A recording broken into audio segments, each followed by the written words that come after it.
여러분 안녕하세요. 지난 시간은 정수와 유리수의 개념과 대소관계에 대해 공부해 보았는데요. 이번 시간에는 정수와 유리수를 가지고 연산을 해보려고 합니다. 여러분 사칙연산이라는 단어를 들어본 적 있나요?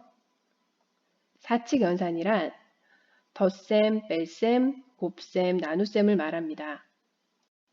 아마 초등학교 때 자연수를 가지고 사칙연산하는 것을 배웠을 텐데 이제 정수와 유리수를 가지고 덧셈, 뺄셈, 곱셈, 나눗셈 순서대로 배워볼 거고요.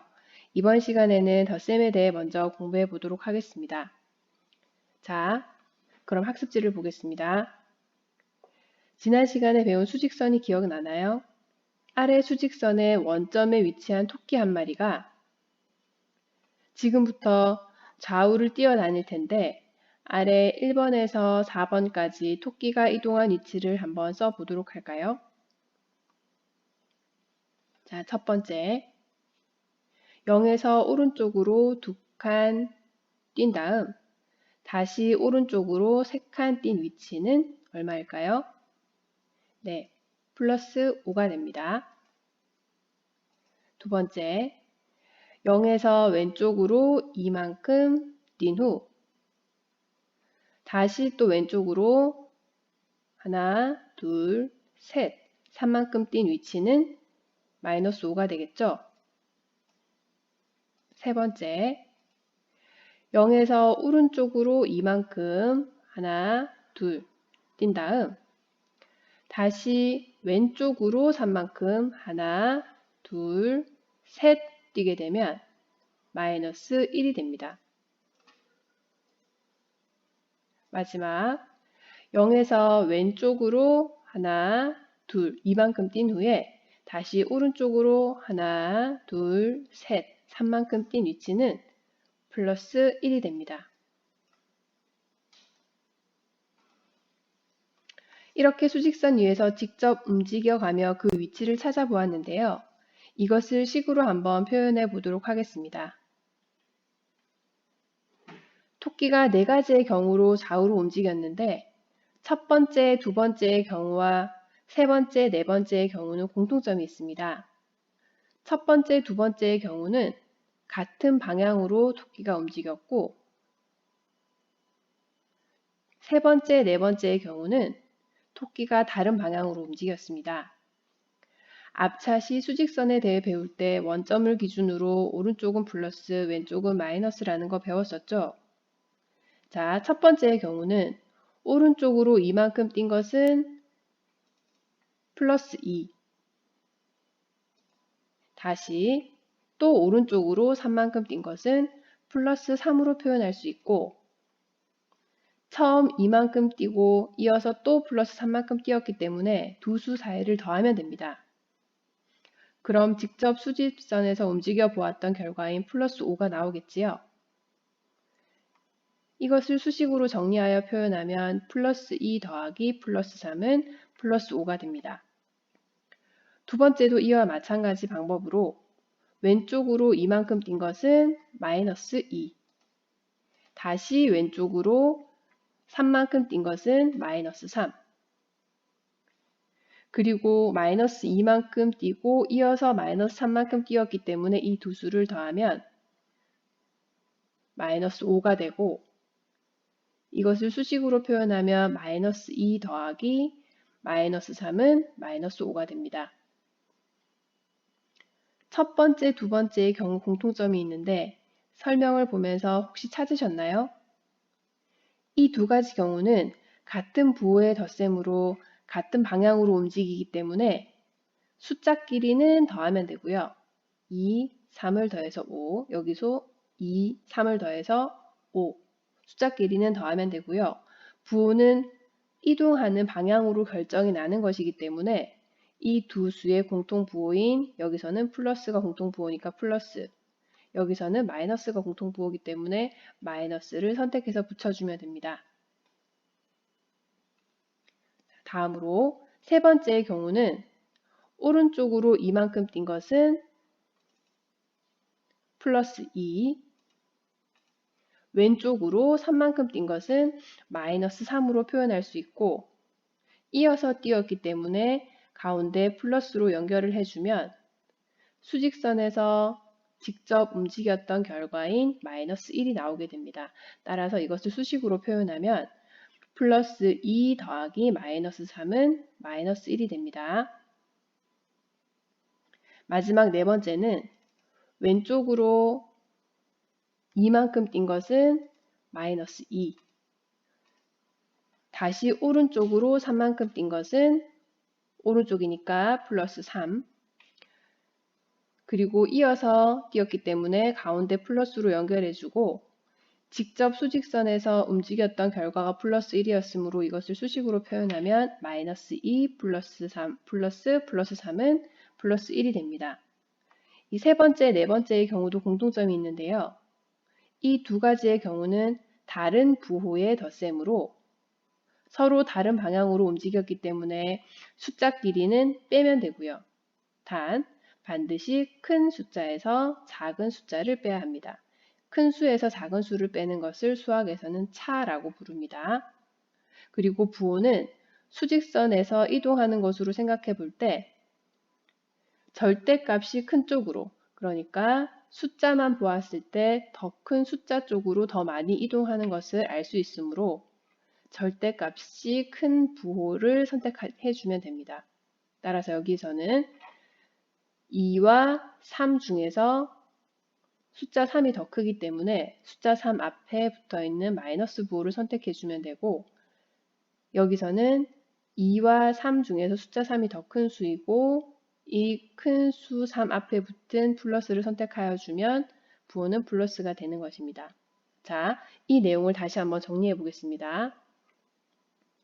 정수와 유리수의 덧셈에서 크게 두 가지로 분류할 수가 있는데, 부호가 같은 수끼리 덧셈을 하는 경우와 부호가 다른 수끼리 덧셈을 하는 경우로 나뉩니다. 부호가 같은 수끼리 덧셈을 하는 경우에는 먼저 숫자끼리 더하라고 했었지요. 그 말은 숫자끼리 더하라는 말은 절대값에 합을 하라는 의미입니다. 부호를 생각하지 말고 숫자끼리 더하라는 말이죠. 그리고 부호는 처음에 주어졌던 공통부호인 플러스면 플러스, 마이너스면 마이너스를 선택하면 된다고 하였습니다. 따라서 부호가 같은 수의 덧셈은 먼저 숫자끼리 합한 후에 절대값에 합을 한 후에 부호는 공통인 부호를 선택해 주면 됩니다. 두 번째, 부호가 다른 수의 덧셈은 서로 다른 방향으로 움직였기 때문에 큰 수에서 작은 수를 빼면 된다고 하였습니다. 부호를 생각하지 않고 숫자만 보고 빼는 것이기 때문에 이것을 수학적으로 표현하면 절대값의 차가 되고, 차는 큰 수에서 작은 수를 빼는 것이라고 하였습니다.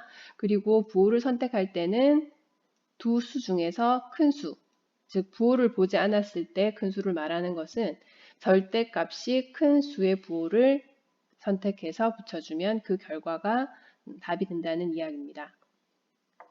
자, 그렇다면 절대값이 같고 부호가 다른 두 수의 합은 얼마일까요? 예를 들어서 절대값이 같고 부호가 다르다는 것은 플러스 2, 마이너스 2.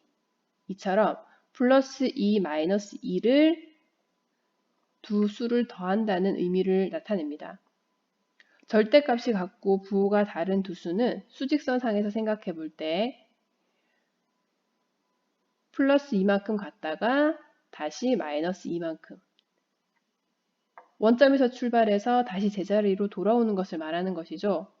따라서 절대값이 같고 부호가 다른 두 수의 합은 항상 0이 됩니다. 다음으로 덧셈의 계산 법칙에 대해 알아보도록 하겠습니다. 덧셈의 계산 법칙은 크게 두 가지로 나뉘어지는데요.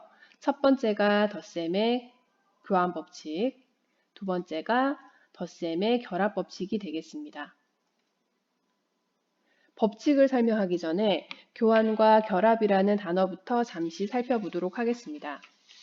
여러분 평소 교환하다라는 말을 사용해 본 적이 있죠? 교환한다라는 것은 서로 바꾸는 것을 의미합니다. 덧셈에 대한 교환 법칙도 같은 의미로 사용되는데요. 밑에 예를 보면 덧셈을 할 때 플러스 6 더하기 플러스 4와 플러스 4 더하기 플러스 6처럼 서로 자리를 바꾸어서 더하여도 그 결과는 10으로 같습니다.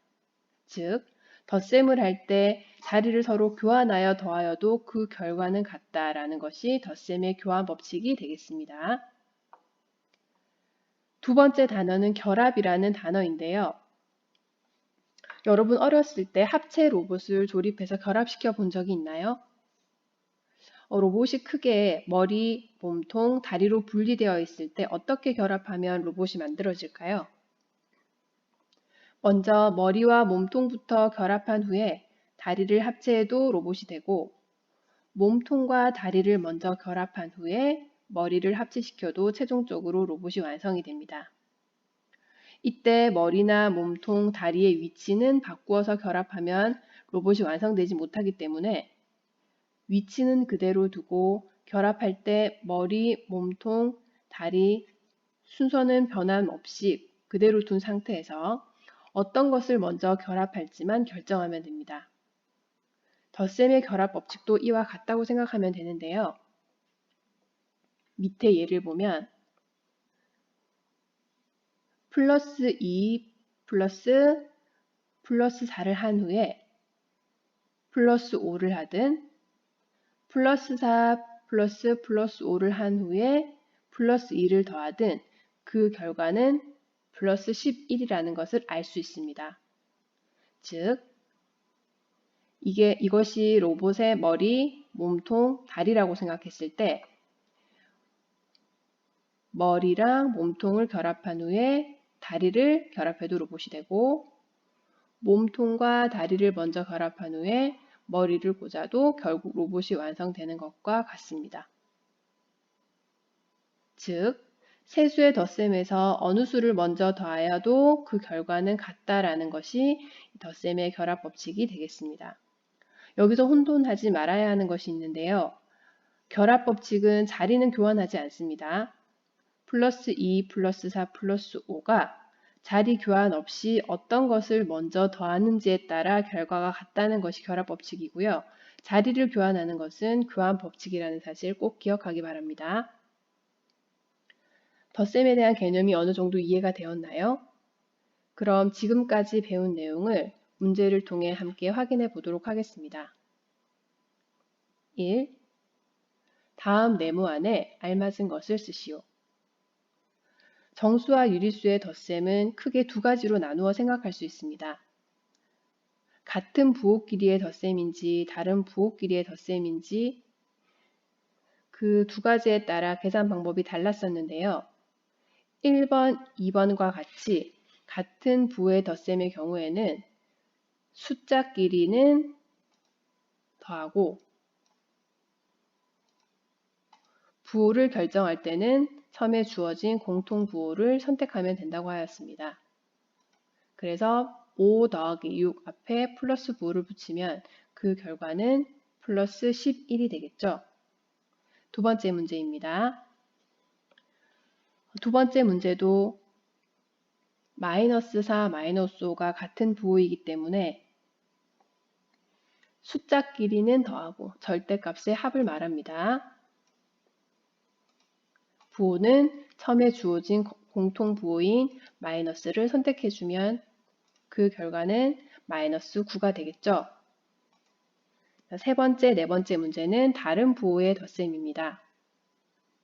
다른 부호의 덧셈인 경우에는 일단 부호는 보지 말고 큰 수에서 작은 수를 빼면 된다고 하였습니다. 이것은 수학적으로 표현하면 절대값의 차를 말합니다. 7에서 3을 뺀 후에 부호는 어떻게 결정하였나요?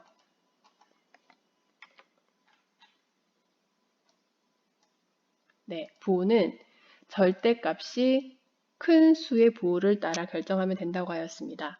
7과 마이너스 3의 절대값은 7이 되고 3이 되니까 절대값이 큰 수는 7이 되겠죠. 그 7 앞에 있는 부호인 플러스를 선택하여 주면 그 결과는 플러스 4가 됩니다. 네 번째 문제입니다. 네 번째 문제도 서로 다른 부호의 덧셈이기 때문에 우선 절대값이 큰 6에서 절대값이 작은 3을 빼주고 부호는 두 수 중에서 절대값이 큰 수, 즉 숫자가 큰 수 앞에 있는 부호 마이너스를 선택하여 주면 됩니다. 그러면 그 결과값은 마이너스 3이 됩니다. 2번 문제입니다. 다음을 계산하시오. 2번 문제는 소수와 분수의 사칙 연산을 의미하는 것인데 그 중에서도 덧셈을 말하는 것이죠. 분수나 소수의 같은 경우도 1번과 같은 방법으로 똑같이 풀어주면 됩니다. 1번 문제는 다른 부호의 덧셈이기 때문에 큰 수에서 작은 수를 우선 빼주면 되고 절대값이 큰 수에서 절대값이 작은 수를 말하는 것입니다. 2.7에서 1.5를 빼는 것이죠. 그 다음 부호는 두 수의 절대값이 큰 2.7 앞에 있는 플러스를 선택해주면 됩니다. 따라서 정답은 플러스 1.2가 됩니다. 2번 문제는 분수식의 계산인데요. 이 분수꼴의 계산은 먼저 통분을 해야겠지요. 통분을 한 후 같은 방법으로 풀어주면 2분의 1, 마이너스 2분의 1 플러스 7분의 3을 통분하려면 14로 통분을 해야 합니다. 14로 통분하려면 분자 분모에 7을 곱해 주어야 하고 여기 7을 분자 분모에 곱하면 첫 번째는 마이너스 14분의 7이 되고 두 번째 분자 분모에는 2를 곱해주면 플러스 14분의 6이 됩니다. 통분한 상태에서 똑같이 계산을 한번 해보도록 하겠습니다. 서로 부호가 다른 경우이기 때문에 절대값이 큰 14분의 7에서 절대값이 작은 13분의 6을 먼저 빼주고 그러면 14분의 1이 되겠죠. 부호 결정을 해야 하는데요. 두 수의 절대값이 큰 것이 이 수이죠. 이 수 앞에 붙어있는 마이너스 부호를 선택해서 뒤에 붙여주면 됩니다. 따라서 결과는 마이너스 14분의 1이 됩니다. 이해가 되었나요? 3번 문제입니다. 다음 계산 과정에서 1, 2에 이용한 연산 법칙을 말하시오. 이런 문제는 굉장히 간단한데요. 첫 번째 줄과 두 번째 줄, 이 사이에서 어떤 변화가 있는지를 확인해 보면 됩니다. 마이너스 2 플러스 7 플러스 마이너스 3 플러스 90이라는 이 계산을 아래식에는 어떻게 하였냐면 마이너스 2와 플러스 90은 그대로 있고 플러스 7 더하기 마이너스 3을 자리를 바꾸어서 마이너스 3 플러스 7로 계산을 하겠다는 이야기입니다. 자리를 바꾸는 경우는 무슨 법칙이라고 하였습니까? 네, 덧셈에 대한 교환 법칙이라고 하였지요. 그래서 1번의 정답은 덧셈에 대한 교환 법칙이 되겠습니다. 두 번째 줄에서 세 번째 줄로 넘어가는 경우에 어떤 변화가 있는지 살펴보도록 하겠습니다. 두 번째 줄과 세 번째 줄은 마이너스 2, 마이너스 3, 플러스 7, 플러스 90. 숫자의 자리는 그대로 있고 마이너스 2와 마이너스 3, 플러스 7과 플러스 90을 괄호 보입니까? 먼저 더한 후에 다시 나머지 두 수를 더하라는 의미입니다. 어느 두 수를 먼저 더하여도 그 결과는 같다는 의미이므로 2번은 덧셈에 대한 결합 법칙을 의미합니다. 마지막 생각 열기 문제입니다. 여러분 마방진이라는 것에 대해 들어본 적 있나요? 마방진이란 이 정사각형 모양의 수를 배열하여서 가로, 세로, 대각선에 적힌 숫자들의 합이 모두 같아지게 만드는 것을 마방진이라고 합니다. 가로 합이, 세로 합이, 대각선의 합이 다 같다는 것을 말합니다. 여기에서는 가로, 세로, 대각선의 합이 총 얼마인가요? 네, 15가 되겠지요. 어떤 수이든 가로, 세로, 이 대각선의 합이 15로 모두 같은 경우는 마방진입니다. 지금 아래 나와 있는 이 표에서 마방진이 되도록 빈칸을 채워라 하는 것이 이 생각 열기의 문제입니다. 단 숫자의 합은 모두 3이 되어야 한다고 하였습니다. 먼저 그러면 몇 번부터 찾아볼 수 있을까요? 네, 4번부터 찾아볼 수 있겠지요. 4번은 마이너스 1 플러스 1 플러스 물음표를 하였을 때 그 결과값이 3이 나오도록 만들어야 합니다. 그렇다면 이 물음표 자리에는 무엇이 들어가야 할까요? 절대값이 같은데 부호가 다른 경우는 앞에서 0이라는 사실을 배웠습니다. 따라서 이 두 수의 합은 0이 되므로 이 물음표 자리에 3이 들어가야 그 결과는 3이 나오겠지요. 따라서 4번 정답은 3이 됩니다. 다음으로 4번 답을 찾았기 때문에 다음으로 찾을 수 있는 이 번호의 숫자는 무엇일까요?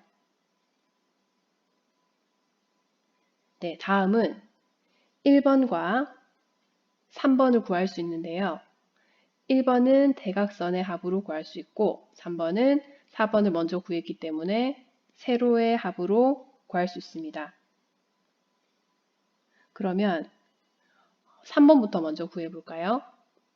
3번은 플러스 2와 플러스 2, 4번에서 구한 플러스 3과 이 값을 합했을 때 그 합이 플러스 3이 나와야 합니다. 그러면 이 두 수의 합은 5가 되고 5와 어떤 수를 더했을 때 3이 되려면 이 어떤 수는 마이너스 2가 되어야 하겠지요. 이와 같은 방법으로 가로, 세로, 대각선의 합이 3이 되도록 차근차근 계산을 해보면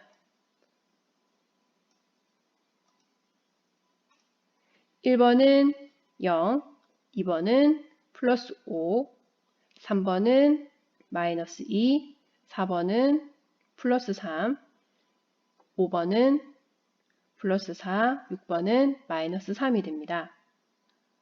어떤 칸을 먼저 채워야 하는지 정해져 있지는 않고요. 지금처럼 하나씩 순서 상관없이 빈칸을 찾아가는 방법으로 더했을 때 3이 나오도록만 계산을 하여주면 됩니다. 선생님과 함께 지금 두 칸을 채웠는데요. 나머지 빈칸들은 각자 강의 종료 후에 시간을 내어 스스로 꼭 계산하여 풀어보기 바랍니다. 자, 여러분, 오늘은 정수와 유리수의 덧셈에 대해 공부해 보았습니다. 오늘 배운 내용은 교과서 46쪽에서 49쪽에 해당되므로 교과서를 통해 다시 한번 꼭 복습해 보기 바랍니다. 이상입니다.